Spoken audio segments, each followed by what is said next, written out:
I will show you now how to assess your back pain and find out what the problem is, and then how to fix or treat it with a specific exercise. There's 3 different assessments that we're going to be doing for your lower back today, and then each individual one is going to point to a problem that you've probably got if that assessment is painful, and then I'm going to show you the exercises that you need to do to fix that problem. So number 1, we're going to assess your facet joints, the joints running down the back of the spine. If when you do this, when you bend backwards or back to one side, you get a pain in there or there, then what's likely is that you're compressing the facet joints when you're extending, and you've got facet joint irritation, and that's painful. So the exercise we're going to give you now is to restore proper movement through your spine, free up the jammed up joints in the lowest part of your spine. Now it looks just like this. So I want you to lie on your back, and then you're going to grab one knee and pull across the body like this so that you're rotating through the lowest part of your spine. Hold in this position for 30 seconds, and then the exact same thing the other side in this way here, and then 30 seconds. So as you can see, it's a simple exercise. It's rotation through the spine, and that creates more freedom of movement through this area, which will start taking pressure off these joints.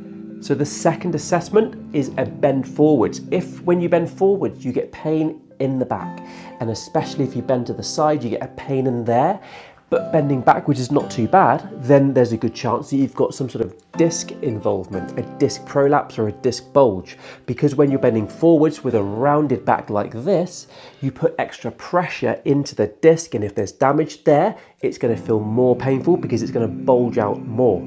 So if you bend forwards and you get back pain, we're going to now take pressure off your discs. There are 2 exercises that I want you doing in this instance. Number 1 is a decompression of your spine. Number 2 is an extension of the spine. The decompression looks like this. So you're going to sit on a chair or a table, place your hands on between or either side of your hips, and then let your hips drop like this. So your hips come off to the front and you're just relaxing there. Now if you relax fully but you keep yourself propped up with your arms, the weight of your hips and your legs are tractioning your spine, decompressing it. Think of it like this. If you want to increase pressure in the disc, you would squeeze it this way. We're doing the opposite. We're tractioning, which takes pressure off that disc. The next exercise for your disc is a cobra. Lie on your front in this position, and then I want you to put your hands either side of your chest. Gently extend yourself up to feel a stretch through this area. Hold for 5 seconds and then down. And then same thing, up again, hold for 5 seconds and down. And you're going to do 3 lots of 5 seconds.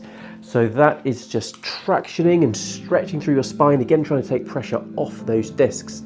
So those are the 2 exercises you're going to be doing for the disc problems. The third and final assessment that I want you doing to assess what's going on with here with your back is this. Now, if when you are sat in a chair and you stand up, you get a sharp pain in this area here, not in the center of the spine, but to the side, either one of these sides, and it's a real sharp pain when you bend, when you do that, and it catches you, then there's a chance that you have a strain on your sacroiliac joint. This is where the sacrum, this bone here, connects onto your ilium, which is this bone here.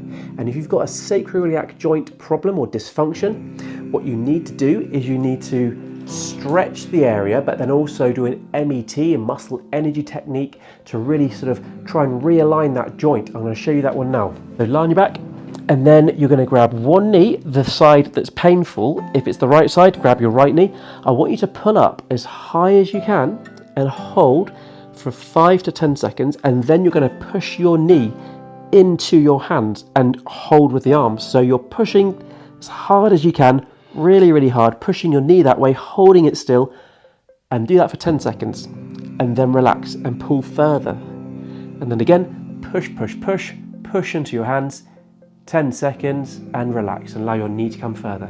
What this is doing is it is realigning your pelvis on your sacrum, and also activating the muscles that are going to stabilize this area. If you can do those 3 different assessments to isolate the problem in your lower back, and then do the very specific exercises that you need to do to fix that problem, you've got a really great chance of feeling and functioning a lot better.